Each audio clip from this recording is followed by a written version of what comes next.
Как же занервничали японцы, когда услышали слова президента Российской Федерации Владимира Путина, сказанные им в отношении страны восходящего солнца.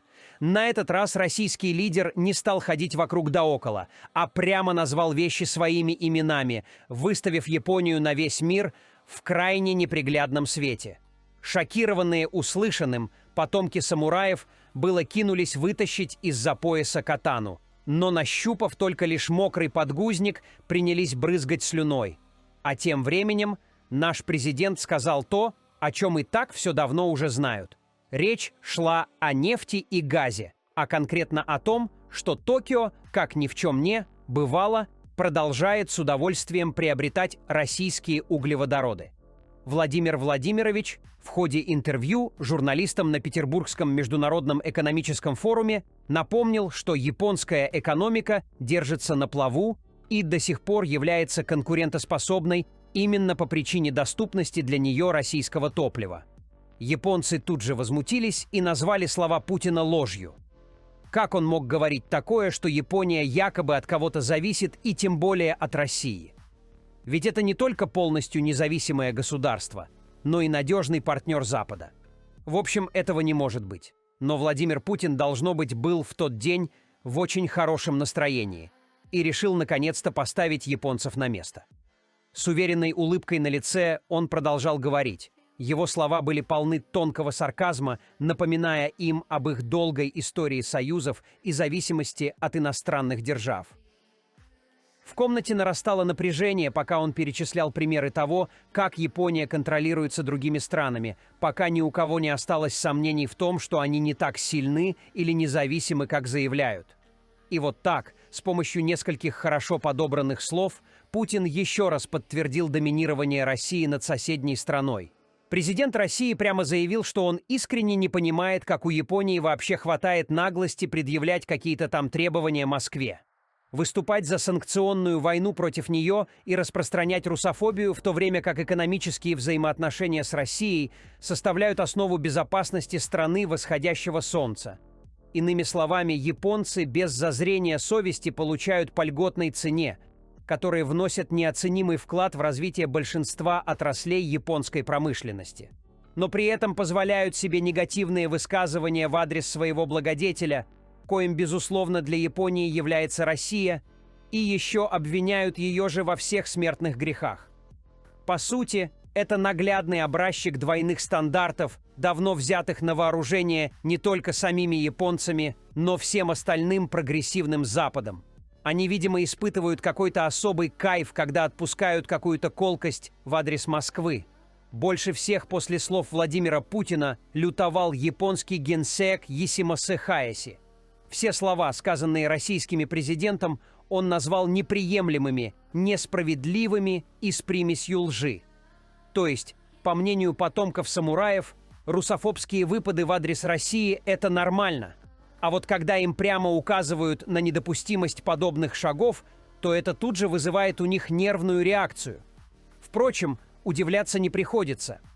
Что касается недовольства со стороны Токио по поводу России, на это глубоко фиолетово. Путин четко дал понять, что отношения между Россией и Японией наладятся лишь тогда, когда тамошнее руководство сменит свою позицию по незалежной Японии, которая открыто поддерживает режим экскомика, снабжает его материальной помощью, пока перечислено 7 миллиардов долларов, но обещано еще 12 миллиардов долларов, априори не может быть для России дружественной страной. В ходе недавней встречи, состоявшейся в Сингапуре на полях форума «Диалог Шангри-Ла», главы оборонных ведомств Незалежной и Японии договорились о том, что первая и впредь будет получать всю необходимую помощь от страны восходящего солнца. Также был проработан вопрос об оказании помощи беженцам. Так что японцы продолжают тесно сотрудничать с режимом бывшего комедианта. И это несмотря на то, что все подписанные на бумаге соглашения не имеют никакой юридической силы, поскольку бывший комик в силу истекшего президентского срока не имеет права выступать от имени своей страны и своего народа. Но, судя по всему, потомков самураев такие мелочи, как отсутствие легитимности, ничуть не смущают.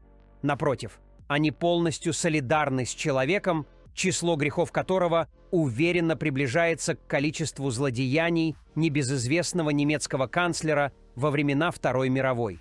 Безусловно, тяготение японских политиков к основам западной демократии – это их сугубо личное дело.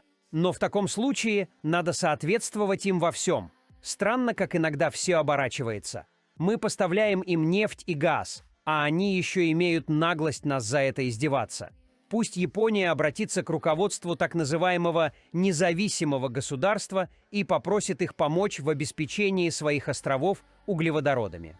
В конце концов, если они могут выделить миллиарды долларов на поддержку комического режима, они наверняка смогут выделить некоторые ресурсы для сотрудничества с нами в этом направлении. Однако хитрые потомки самураев боятся ступить в мутную воду. Они хорошо помнят, как их красивые мальчики предали Китай и извлекли из этого урок. Что касается России, то мы выживем без японского рынка наших ресурсов. В конце концов, мы найдем другие рынки, на которые можно их продать. В современном мире нефть и газ являются жизненно важными ресурсами, без которых не может процветать ни одна экономика. А когда на товар есть спрос, его всегда можно продать с выгодой для себя. Более важный вопрос. Что в этом случае будет делать Япония? Также во время своего выступления на ПМФ Путин наступил на одну больную мозоль для японцев принадлежность Курильских островов.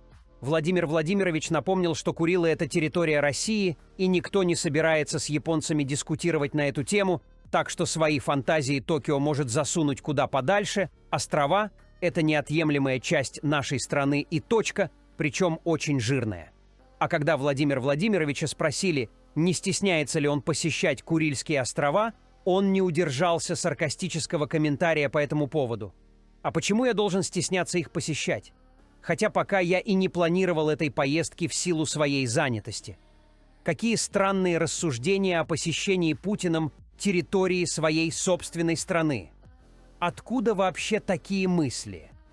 Президент России, как и любой другой, имеет полное право самостоятельно выбирать время и место своих поездок по национальной земле. Никакого разрешения для этого не нужно. Мы уверены, что недовольные высказывания со стороны японцев никак не повлияют на наши планы, и агрессивные заявления их лидеров вообще не достигнут цели. Пусть продолжают пыхтеть дальше. Нам все равно. Кому нужно мнение этого ничтожного островного государства? Как говорится, всяк сверчок, знай свой шесток. В Токио до сих пор думают, что в случае чего получат поддержку от гегемона, в данном случае США.